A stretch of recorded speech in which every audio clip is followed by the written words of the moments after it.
Assalamualaikum, selamat datang ke Borak Kencang Podcast. Dan hari ini kita bersama lagi dengan tetamu jemputan kita yang manis, cantik dengan warna pinknya, iaitu Dr. Hazrita. Thank you, Hani. Apa khabar doktor? Hari ni saya dah nampak dari jauh dah. Memang cantik. Hari ni lain ya? Hari ni memang khas untuk Hani. Wow. Sebab warna pink, warna ceria kan. Hani sentiasa ceria. Jadi saya bangun pagi tadi nak pakai baju ceria untuk Hani lah hari ni. Terasa diri ini berharga. Okey, tapi memang kena kali ni dengan doktor. Next boleh lagi ya? Lagi ya? Okay color lah. pink. Okay, hot pink. Hot pink. Oh, hot pink guys. Alright, doktor. So hari ni kita punya topik adalah kalau sayang mata, jangan tunggu. Wow, okay. Jangan tunggu ya. Okay, and then masalah mata ni satu je sebenarnya doktor. Bila kita sedar, kadang-kadang dah terlambat. Betul. Dah terlambat. So dan ramai orang tak tahu ada masalah mata tu berlaku perlahan-lahan tanpa kita sedar. Betul Yes, ada.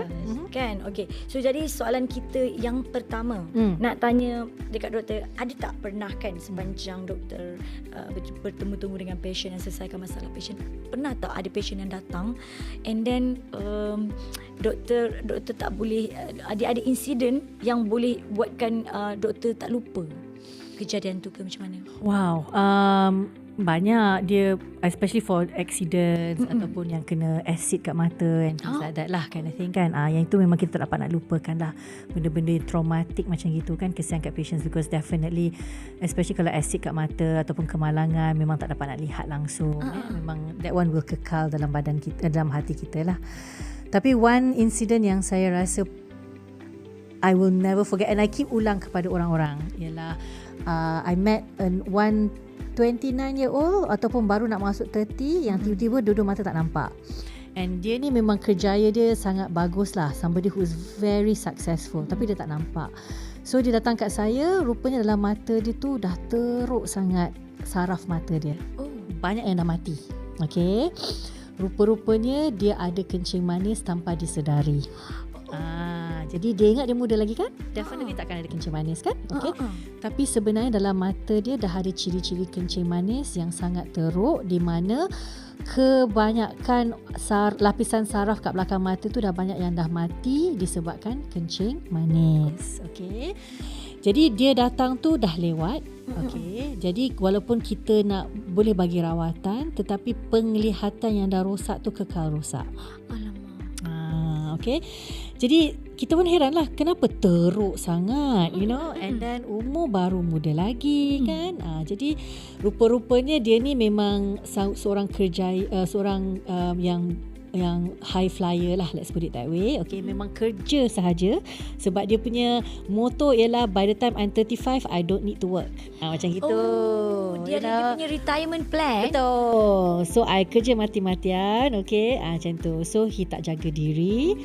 Dia hanya minum air gas bergula sahaja, okay, supaya dia boleh do all his work, you know, and all these things. Okay, so tak jaga diri, rupanya dia dah develop kencing manis tanpa disedari, okay, dan mata dia dah teruk sangat, okay.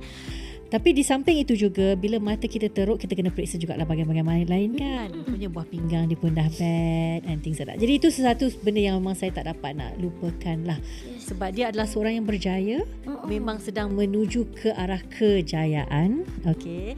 Dan maybe dah boleh capai dah apa yang dia nak sebenarnya. Sepatutnya, okay. Tetapi dia lupa hal ehwal kesihatan. Jadi he was perfect in all other aspect kecuali jaga diri. Okay. So 20-an tak sampai 30 lagi ya? I think 29 tak salah saya. Almost 28. Muda lah tu. Very muda, of course. You have what? Another 70 years to go in life maybe, insyaAllah kalau umur panjang. Kalau doktor tak keberatan, boleh tak nak tahu dia punya bukanlah kalau tak spesifik kerja lah, tapi dalam bidang apa tu pekerjaan tu? Okay, so he was doing a lot of shares. So dia duk tengok shares going up and down. Memang monitor, dia kata kat depan monitor dia ada 4 ke 5 monitors kat depan tu dengan shares. And then he was also a broker, if I'm not mistaken, or something Stock like that lah dia ni. So he was actually earning quite a bit. Ya, betul. He was earning quite a bit, and as I said lah, he was saying to me, InsyaAllah by 35 I don't want to work. So kononnya after 35 nak enjoy life sebab dah financially independent. Good matlamat. Pada saya bagus, alhamdulillah. Tapi malangnya tak jaga diri. So a bit difficult for him to meneruskan kerjaya dia because he cannot see very well. So setakat yang kami mampulah yang kami tolong dia. Okay, tetapi banyaklah dah ada kerosakan di belakang mata. Okey, doktor, maksudnya dekat sini dia tak jaga dia punya kesihatan mata. So kalau macam kita lah, tak jaga kesihatan mata, and then kalau dia dah jadi sampai level macam tu, memang tak ada rawatan yang boleh. Okay, so ada setengah-setengah penyakit mata yang kalau misalnya rosak dia kekal. Okay, kenapa? Sebab mata kita ni sebahagian besarnya ialah saraf. Okay, so mata kita adalah salah satu structure dalam badan, organ dalam badan kita yang memang bersambung terus kepada otak. In fact, dia adalah an extension of the brain lah, let's put it that way. Now, saraf ni dia lain daripada rambut, daripada kulit. Kalau ada kerosakan dia boleh tumbuh. Kalau kulit dengan rambut dia boleh tumbuh balik, dia boleh sembuh. Tetapi saraf ni once dia dah mati, dia mati. Okay, dia tak boleh nak dibaik pulih lagi. Okay, jadi makna kalau misalkan bahagian tu fungsi tu dah saraf tu dah mati, dia tak akan berfungsi lagi. Jadi mata ni ada lapisan saraf kat belakang mata. So kalau lapisan saraf tu rosak dan mati, kalau dia sakit kita boleh sembuhkan dan dia mungkin boleh pulih. Tapi kalau dah mati, dia tidak akan kembali. Okay. Faham? Jadi jaga mata. Yeah. And doktor, kalau sebenarnya kenapa apa yang melibatkan mata ni kita tak boleh nak ambil ringan? Tak boleh nak tangguh-tangguh lah. Macam tadi kan kita cakap tak boleh nak tangguh-tangguh tadi. Well, sebab ada setengah-setengah penyakit di mana kerosakan tu kekal. So maksudnya kalau misalnya kita ambil ringan dan benda tu kekal, kita tak dapat nak baik pulih kan. So you cannot take it lightly lah, kind of thing. Kalau misalnya ada sakit sikit ke, ataupun rasa berat ke, ataupun rasa kabur ke, kita kena cepat-cepat kesan. Okay, so sebagai contoh, kalau misalnya kita ada what we call retina detachment lah, atau kita nampak macam ada floaters dalam mata yang hitam-hitam terbang tu. Okay, some people kata alah biasalah, semua orang ada, kind of thing. Tetapi kadang-kadang boleh disebabkan oleh pendarahan dalam mata. Floaters ni ialah bila kita nampak benda hitam-hitam terbang-terbang dalam mata. Okay, dan ini disebabkan keladak dalam mata. Okay, saya dah nampak tu. Tapi kalau misalnya kebanyakan orang ini tak ada masalah. Okay. Tetapi kalau misalnya bertambah tiba-tiba dengan mendadak, banyak macam banyak. Okay, so elok pergi check. Okay, sebab kadang-kadang it could be inflamasi, kadang-kadang it could be pendarahan, kadang-kadang boleh juga saraf kat belakang mata kita koyak. Dan perlukan rawatan dengan segera. Okay, jadi kadang-kadang some patients datang benda sikit je pun, tapi I prefer benda sikit tu kita check. Ya, betul. Daripada benda tu dah teruk baru nak buat rawatan. Betul. Alhamdulillah, kebanyakan penyakit dalam mata kita boleh rawat dan insya-Allah boleh sembuh. Okay. Tapi kalau kita kesan dengan awal dan kita buat tindakan dengan awal, ni yang biarkan, tengok-tengoklah nantilah 2-3 hari lagi, 2-3 minggu okey kot. Macam gitu. Itu yang bahaya tu kadang-kadang. Yalah, faham. Tak boleh ambil ringan, ya. Ambil ringan, yes. Faham. So takut dengar dia. Saya kat sini, saya pun ada rabun kan. Jadi saya macam apa yang simptom-simptom doktor cakap tu sebenarnya saya alami. Tapi saya rasa ramai yang macam saya juga ingat benda tu tak ada apa-apa. Saya nampak yang gerak macam gelap tu kan. Kadang-kadang kita lalu dia ada gerak tu kan. Tapi sebenarnya kebanyakan orang tak ada apa-apa. Cuma better lah kita check. Betul. Kalau kita rasa macam benda tu tak ada apa-apa dan tak ada apa-apa, rupanya ada apa-apa. Kalau dia selalunya floaters ni kalau 1, 2 atau 3, 4 kita nampak tu tak ada bahaya. Dan kalau kita nampak dia datang pergi, maksudnya hari nampak, besok tak nampak, okey. Tapi kalau dia tiba-tiba bertambah banyak secara mendadak, ataupun sentiasa kita nampak terang ke, tak terang ke, keadaan gelap ke, terang ke, kita masih nampak, ataupun dia tiba-tiba jadi besar-besar berketul-ketul, tu kena cepat-cepat datang. Okey, dengar guys. Dalam dengar-dengar tu berdebar juga guys. Okey doktor, sepanjang doktor berjumpa dengan pasien yang datang cerita masalah dan sebagainya, apa masalah mata yang selalu pasien ambil ringan? Masalah mata yang selalu patient ambil ringan saya rasa gatal mata salah satu daripadanya. Kalau gatal mata tu kadang-kadang mereka gosok-gosok je and things like that. Lepas tu ataupun pergi ke pharmacy and beli ubat mata. Kalau mereka beli ubat mata and it gets better, tak apa.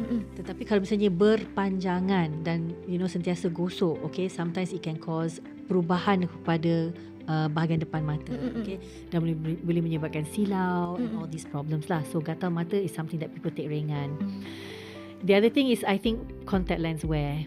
Okay, people selalu ambil contact lens ni macam alah biasalah, letak je kat mata, asalkan saya bersihkan mata and things like that, okay, dan tak ada merah, it should be okay. So contact lens wear ni kadang-kadang orang ambil ringan kerana mereka tak tahu bahawa boleh mendapat problem seperti kering mata yang sangat teruk, okay. Dan kalau pakai contact lens lama-lama ni, kadang-kadang you can get allergic reaction pada bahan contact lens tu, menyebabkan mata merah, gatal, sakit. So contact lens ni shouldn't take ringan lah. Kita dapati ramai orang beli dekat online lah, sebab kata nak pakai untuk malam ni je, kan, lepas tu nanti saya buang. Masa tu lah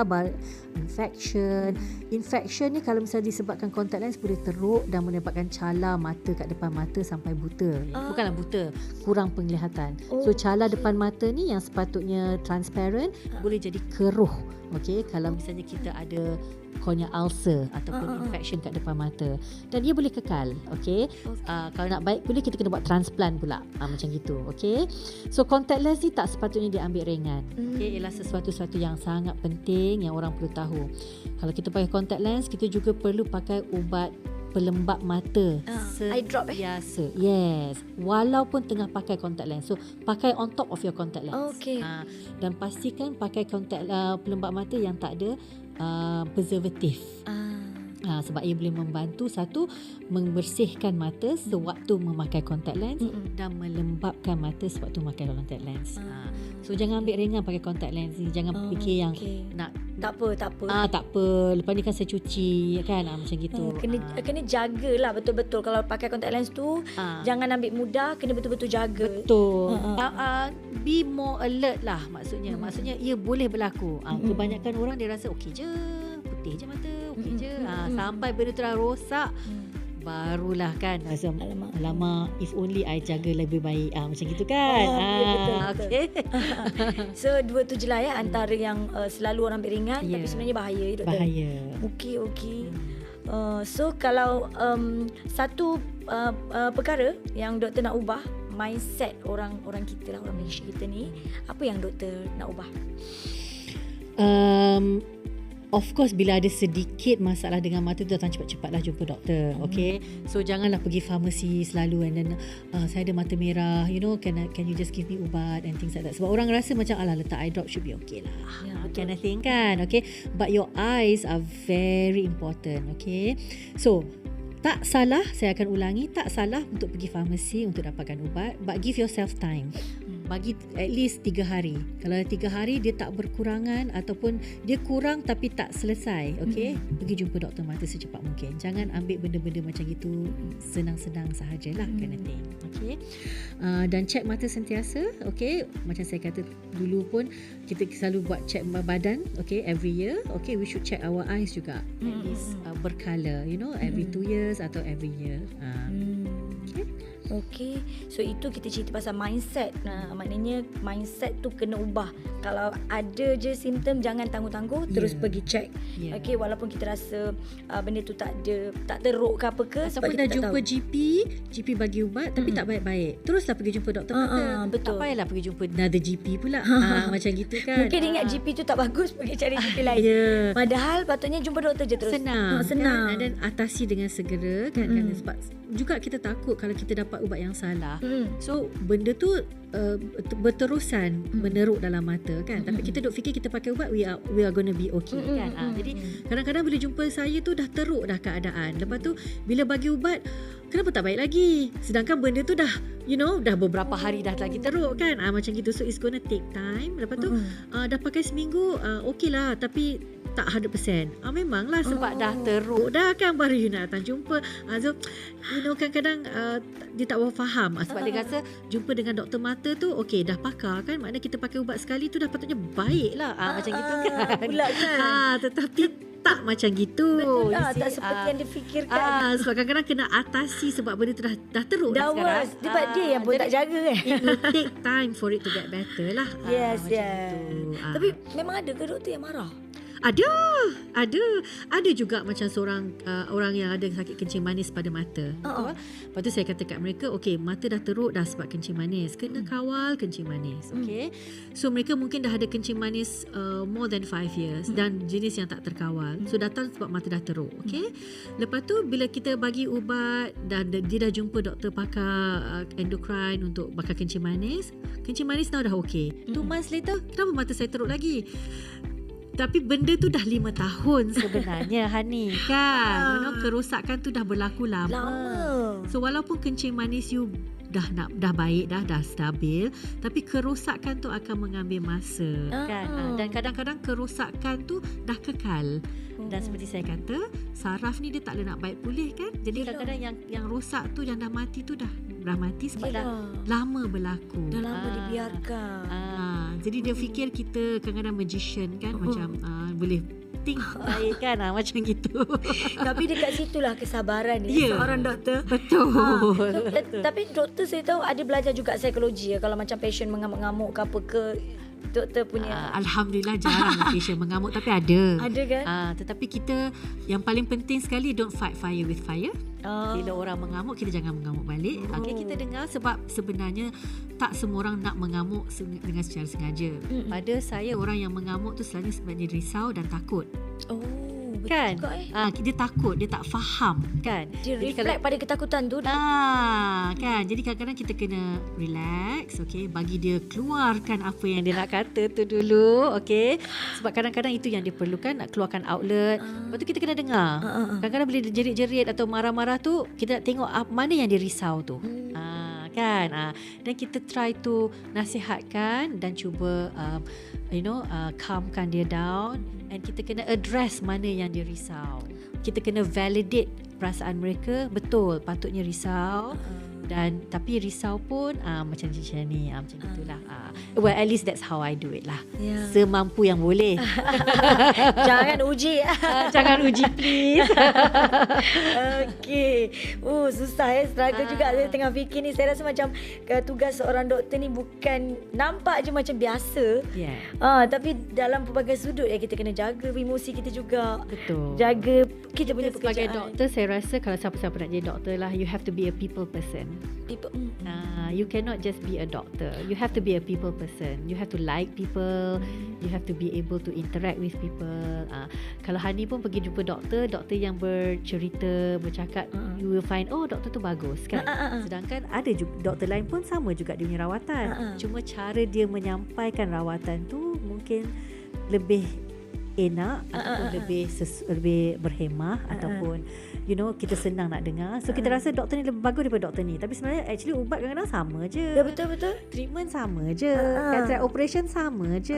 Tapi kita lebih senang dengan doktor itu. Sebab cara dia menyampaikan. Betul? Betul. Saya agree. Maknanya jadi doktor pun PR kena definitely. Kan? Ingatkan PR macam doktor tak apa, I boleh surgery, I boleh rawat you dah, tak perlu PR. Tapi ada juga doktor-doktor yang memang macam gitu. Memang doktor yang terror lah kononnya kan. Kadang-kadang okay, this one go kind of thing kan. Lepas tu orang rasa dia sembuh, okay, doktor terror. Ada je. Tapi yelah, kita kadang-kadang malas nak jumpa doktor macam gitu kan.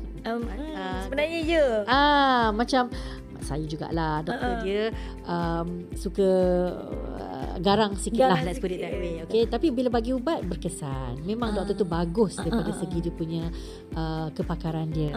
Tapi mak saya tak nak pergi jumpa dia lagi. Kan? Sebab dia taklah, dia rasa tak friendly, kan. Jadi untuk bakal-bakal nak jadi doktor tu, itu juga penting.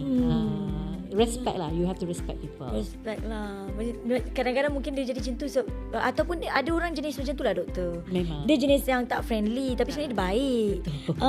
Ataupun dia tak pandai nak interact. Tak pandai nak interact. Tapi orang kita memang macam tu doktor. Kau tak pandai cakap tak nak, aku tak nak datang sini lagi. Macam kedai makan juga kan. Macam tak nak lah pergi kedai tu, dia punya waiter macam tukang bawa air tu macam garang je kan. So kita learn from this. Apa-apa saja profession, kita kena belajar juga berkomunikasi, berhadapan dengan orang, faham orang punya emosi dan sebagainya. Betul. Alright. So seterusnya, tadi kita cakap pasal mindset masyarakat. So ada tak pesanan yang doktor nak sampaikan pada masyarakat umumnya berkaitan soal mata ni? Okay.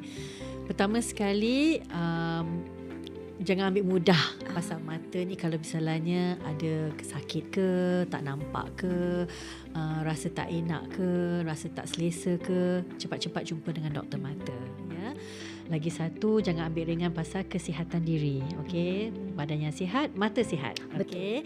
So jangan ambil ringan pasal kesihatan diri, terutama sekali pada waktu masih muda ni. Okey, jaga diri daripada sekarang. Okey, jaga diri daripada bila masih muda ni. Okey. Mata kita kalau rosak dan mati, dia boleh kekal rosak dan mati. Dia tak boleh nak baik pulih kadang-kadang. So kalau kita ada kesihatan diri yang mana kita tahu boleh menyebabkan kerosakan pada mata, terutamanya diabetes lah, ataupun kita tahu kita ada keluarga yang ada glaukoma, kita kena cepat-cepat jumpa doktor mata. Kita kena periksa sentiasa untuk memastikan bahawa kita tak ada masalah pada mata kita. Okay? Sebab kalau tindakan awal boleh mengelakkan daripada penglihatan kita rosak selama-lamanya. Betul, faham. Saya dengar tu sebab saya cakap topik hari ni memang kena dekat saya. Okey. So terima kasih doktor. Kita ada satu lagi soalan yang seterusnya. So bila ni macam agak ni sikit doktor, macam orang kata deep sikit lah soalan saya. Okay. I'm nervous. Nervous. Okay. So kalau bila seseorang tu hilang penglihatan, pada pendapat doktor lah sebenarnya apa sebenarnya yang diorang hilang? Wow, ni you have to ask somebody who has lost their sight more than anything. Tapi kalau saya lah hilang saya punya penglihatan, yelah, kita hilang satu nikmat lah kan. Betul. Okay, nikmat penglihatan, nikmat melihat anak kita membesar, melihat kalau kita nak dapat cucu nanti, betul tak? Hilang nikmat untuk kita melihat suami ke atau isteri kita menua dengan kita. Hilang nikmat lihat keindahan alam yang Allah bagikan, betul? Okay, so itu adalah satu kehilangan yang besar pada saya. To some people, they might hilang their independence. Okay, sebab dia mungkin rasa susah nak independence lepas ini, perlukan orang nak jaga dia selalu. Dia rasa susah nak pergi buat benda-benda sendiri. Okay, jadi itu mungkin satu kehilangan pada seseorang yang rasa dia tidak boleh nak hidup normal kalau tak ada penglihatan. Tapi saya nak juga kata bahawa orang yang tak nampak ni tak semestinya tak boleh hidup normal. Betul. Okay. Ada juga orang-orang yang tak ada penglihatan yang amat berjaya. Okay.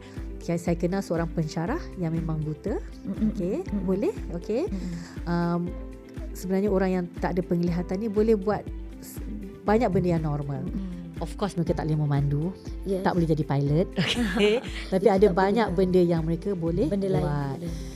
Jadi kadang-kadang bila saya dapati pesakit-pesakit saya yang tak ada penglihatan, yang masih lagi dalam alam pekerjaan, mereka rasa macam that's it, you know, dia kena tanggung keluarga, dia rasa kehilangan. Okay.